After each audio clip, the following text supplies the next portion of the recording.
तो दोस्तों, क्योंकि सास भी कभी बहू थी के आज के एपिसोड की शुरुआत अंताक्षरी के खेल से होती है। तुलसी गाना गाने के बाद वहां से उठकर सोने के लिए चली जाती है। उसके जाते ही मिहिर भी वहां से उठकर चला जाता है। इधर दूर खड़ी नयना मिहिर को तुलसी के पीछे जाते देख जलन से तड़प उठती है। इसके बाद इधर खेल जारी रहता है और लड़कों की बारी ग अक्षर पर आती है। ऋतिक जोश के साथ गाना शुरू करता है और बाकी लड़के भी उसका साथ देते हुए नजर आते हैं। आखिर में लड़कों की टीम अंताक्षरी जीत जाती है। समय ज्यादा होने पर गौरव बाबजी को चलने का इशारा करते हैं सोने के लिए और वे भी वहां से चले जाते हैं। दूसरी तरफ देव और पार्थ के बीच बाबजी की दौलत को लेकर चर्चा होती है। देव हैरान होकर कहता है कि बाबजी के हाथ का कड़ा ही 70-80 लाख का होगा और उनकी हीरे की अंगूठी तो बल्ब जितनी बड़ी है। तो पार्थ समझाता है कि इसीलिए उनको डायमंड किंग कहा जाता है और ये पूरा शहर उनका है। तभी देव मजाक में कहता है कि उसे तो इनके घर पैदा होना चाहिए था, जिस पर पार्थ उसको याद दिलाता है कि उसे शाहिल वीरानी का बेटा होने पर गर्व होना चाहिए।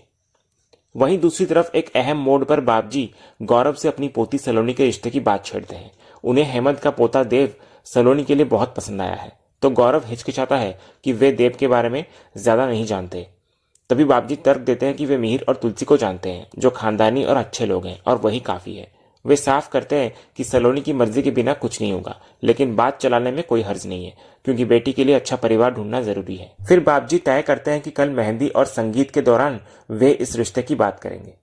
एपिसोड के अगले हिस्से में मेहंदी की रस्म शुरू होती है। तुलसी की नजर ऋतिक और मिताली के बीच हो रहे झगड़े पर पड़ती है, जिससे वो चिंतित हो जाती है। तभी गौरव की पत्नी पारुल तुलसी के पास आती है और उसके खाली हाथ देखकर जिद करती है कि वो भी मेहंदी लगवाए। तो तुलसी अपनी उम्र का हवाला देकर मना करती है, लेकिन पारुल नहीं मानती और एक मेहंदी वाली को बुलाकर तुलसी को सबसे बेहतरीन मेहंदी लगाने का हुक्म देती है, ताकि मिहिर देखते रह जाएं। तभी घर में एक नई मुसीबत की एंट्री होती है और वो होती है कांता बुआ, जो बाबजी की सगी बहन होती है। इधर पारुल उन्हें देखते ही घबरा जाती है और तुलसी को बताती है कि कांता बुआ बात का बतंगड़ बनाने में माहिर है और अब सब कुछ गड़बड़ हो सकती है। फिर वो बुआ को संभालने के लिए वहां से चली जाती है। दूसरी तरफ मिहिर तुलसी को मेहंदी लगवाते देखकर मनी मन बहुत खुश हो रहा होता है। तभी वो देखता है कि तुलसी को प्यास लगने लगी है, तो वो नन्ही गरिमा को बुलाता है और एक सीक्रेट मिशन देता है उसको कि तुलसी नानी तक पानी पहुंचाना, लेकिन ये बताए बिना कि यह पानी मिहिर नानू ने भेजा है। तो गरिमा स्ट्रॉ वाली पानी का ग्लास लेकर तुलसी के पास पहुंचती है। तुलसी पानी पीकर राहत महसूस करती है और गरिमा को अपनी समझदारी यानी कि स्ट्रॉ डालने के लिए धन्यवाद देती है। गरिमा चतुराई से क्रेडिट ले लेती है और वापस आकर मिहिर को इशारा करती है कि उनका प्लान कामयाब रहा। एपिसोड के दूसरे हिस्से में शोभा अपनी मां तुलसी के हाथों में रची मेहंदी देखकर खुश होती है और उसकी आंखों में आंसू आ जाते हैं। तुलसी के पूछने पर वो कहती है कि मां के हाथ पर पापा के नाम का एम देखकर वो खुशी से रो पड़ी है। तो तुलसी सफाई देती है कि उसने ऐसा करने को नहीं कहा था, लेकिन मेहंदी वाली बताती है कि पारुल के कहने पर उसने सुहाग की निशानी के तौर पर यह नाम लिख दिया। तो इस पर शोभा इसके लिए मेहंदी वाली का शुक्रिया अदा करती हुई नजर आती है। फिर तुलसी शोभा को झूठी उम्मीदें पालने से रोकती है। वो समझाती है कि यह सब सिर्फ एक नाटक और दिखावा है, जो एक खास मकसद के लिए किया जा रहा है। शोभा मानती है कि हकीकत पता होने के बावजूद वो अपने दिल को नहीं समझा पा रही और चाहती है कि काश उसके माता पिता सच में एक हो जाएं। तो तुलसी सख्ती से कहती है कि अब ऐसा होना नामुमकिन है। वो बताती है कि वो पुरानी तुलसी अब नहीं रही, अब उसकी पहचान मिहिर से नहीं बल्कि खुद से है। वो शोभा को नसीहत देती है कि इस नाटक को सच मानने की गलती ना करे और इतना कहकर तुलसी वहां से उठकर चली जाती है। एपिसोड के अगले हिस्से में नयना और तुलसी के बीच एक तीखा मुकाबला देखने को मिलता है। इधर नयना तुलसी के सामने आती है और उसकी मेहंदी की झूठी तारीफ करती है। वो ताना मारती है कि तुलसी एक गजब की एक्टर है, जो नाटक में इतना डूब गई कि मिहिर के नाम का एम भी लिखवा दिया। तो तुलसी बड़े शांत भाव से जवाब देती है कि शुक्र है, कम से कम नयना को यह तो याद है कि यह सब नाटक है। इसके बाद जब नयना आगे कहती है कि उसको तुलसी की शिद्दत पसंद आई कि वो उनके शांति निकेतन को बचाने में लगी है, तो तुलसी इस पर भी नयना को ताना मारती है और वहां से जाने लगती है। तभी नयना तुलसी को रोककर अपनी वाली मेहंदी दिखाती है, जिस पर उसने भी मिहिर के नाम का एम लिखवाया होता है। वो चुनौती भरे अंदाज में कहती है कि उसने हथेली पर यह नाम लिखवा लिया है, तो अब इसका रंग गहरा चढ़ेगा और आसानी से नहीं मिटेगा। तो तुलसी इस बचकानी हरकत पर खामोश रहती है। तभी मिहिर वहां आ जाता है और नयना की हथेली पर अपना नाम देखकर भड़क उठता है। वो गुस्से में जबरदस्ती उस अक्षर को मिटाने लगता है और नयना पर बरस पड़ता है कि क्या उसका दिमाग खराब हो गया है। वो उसको डांटता है कि वे लोग हर कदम फूंक फूंक कर रख रहे हैं और नयना की ये बेवकूफी उनका सारा खेल बिगाड़ सकती है। अगर किसी ने देख लिया तो उनका भांडाफोड़ हो जाएगा। इधर नयना दलील देती है कि एम से सिर्फ मिहिर ही नहीं होता, किसी और का नाम भी तो हो सकता है। तो इस पर मिहिर झुंझलाहट और मजाक के मिले जुले भाव में पूछता है कि वो क्या बहाना बनाएगी, क्या एम से माइकल जैक्सन, मिथुन चक्रवर्ती या मोहनलाल का नाम लेगी। वो नयना को सख्त वार्निंग देता है कि अपने मन को काबू में रखे और ऐसी बेवकूफ़ी दोबारा ना करे, वरना शांति निकेतन बचाने का उनका प्लान धरा का धरा रह जाएगा।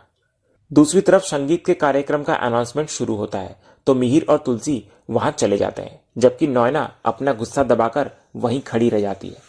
इसी बीच दूसरी तरफ कांता बुआ पारुल से शिकायत करती है कि क्या उन्हें पूरी रात खड़े होकर कार्यक्रम देखना पड़ेगा। तो ये सुनकर तुलसी उनको सम्मान के साथ अपने पास बैठने के लिए बुलाती है। इधर कांता बुआ तुलसी को पहचानती नहीं तो पारुल परिचय देती है कि यह मिहिर की पत्नी तुलसी वीरानी है, जिनकी शादी को 44 साल हो चुके हैं और बापजी उनके रिश्ते और प्यार की बहुत कदर करते हैं। तो ये सारी बातें सुनकर कांता बुआ तुलसी को पहचान लेती है। तभी इन तारीफों को सुनकर तुलसी को मिहिर के धोखे की कड़वी यादें फिर से घेर लेती है।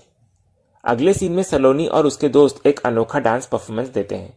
चोट के कारण सलोनी बैठकर ही डांस करती है तो इधर कांता बुआ इसे आलस बताने लगती है और ताना मारती है कि ऐसे तो उसे कोई लड़का नहीं मिलेगा।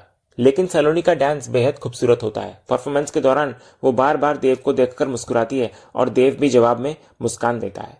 इधर डांस खत्म होने पर सब तालियां बजाते हैं और देव तो सबसे ज्यादा खुश होता है। सलोनी को याद आता है कि बैठकर डांस करने का ये शानदार आइडिया देव ने ही उसे दिया था, तो वो देव के पास जाकर शुक्रिया अदा करती है कि उसकी वजह से वो डांस कर पाई। तो देव विनम्रता से कहता है कि उसने कुछ नहीं किया, बल्कि सलोनी खुद एक अमेजिंग डांसर है। दूसरे सीन में दूल्हा दुल्हन जतिन और उसकी मंगेतर एक बेहद रोमांटिक डांस परफॉर्मेंस देते हैं, जिस पर पूरा परिवार तालियां बजाने लगता है। इसके बाद बाबजी के परिवार का फोटो सेशन शुरू होता है। तभी गौरव फोटो खींचने के बाद जिद करता है कि अब खास जोड़े यानी कि मिहिर और तुलसी का भी फोटो लिया जाए। तुलसी संकोच के मारे मना करती है, लेकिन बाबजी उसको समझाते हैं कि ये भी उसका अपना परिवार है और वे इतने भी पुराने ख्यालात के नहीं है। तो बाबजी के कहने पर मिहिर और तुलसी फोटो के लिए साथ खड़े होते हुए नजर आते हैं। तभी फोटोग्राफर उन्हें करीब आने और मिहिर को तुलसी के कंधे पर हाथ रखने के लिए कहता है। तो नाटक को कायम रखने के लिए ना चाहते हुए भी मिहिर और तुलसी एक दूसरे के करीब आते हैं और चेहरे पर झूठी मुस्कान ले आते हैं। तभी दूर बैठी सुचित्रा और नयना ये सब देखकर हैरान और परेशान होती हैं। सुच्चू कहती है कि बाबजी के सामने तुलसी इतना फोटो खिंचवा रही है, लगता है एक्टिंग में कुछ ज्यादा ही घुस गई है, सीरियस हो गई है। तो नयना तंज कसती है कि तुलसी अटेंशन सीकर है और उसे ये सब अच्छा लग रहा है। फिर नयना कहती है उसको शक है कि तुलसी कर्ज माफी की बात करेगी भी या नहीं। तो सुच्चू कहती है कि बाबजी तुलसी को सिरहाकों पर बिठाते हैं, इसलिए बात बनते देर नहीं लगेगी। लेकिन नयना चिढ़कर कहती है कि जिस दिन तलाक की बात पता चलेगी तुलसी सिर से सीधा मिट्टी में मिल जाएगी। इधर बदकिस्मती से नयना की ये बात पीछे खड़ी कांता बुआ सुन लेती है। वे तुरंत जाकर बाबजी को एक कड़वा सच बता देती है। तो बाबजी ये खबर सुनकर चौंक जाते हैं और हैरानी से मिहिर और तुलसी की तरफ देखने लगते हैं। और इसी सीन के साथ ही आज का ये एपिसोड यहीं खत्म होता है। तो दोस्तों, आज का ये वीडियो आपको कैसा लगा कमेंट के माध्यम से हमें जरूर कहिएगा और कमेंट में हाइप करना भी मत भूलिएगा और वीडियो को लाइक शेयर सब्सक्राइब करना भी मत भूलिएगा, ताकि ऐसे ही रोज लेटेस्ट एपिसोड के अपडेट्स आप हमारे इस चैनल पर पा सकें। तो मिलते हैं हम एक नया एपिसोड के रिव्यू में, तब तक के लिए नमस्कार।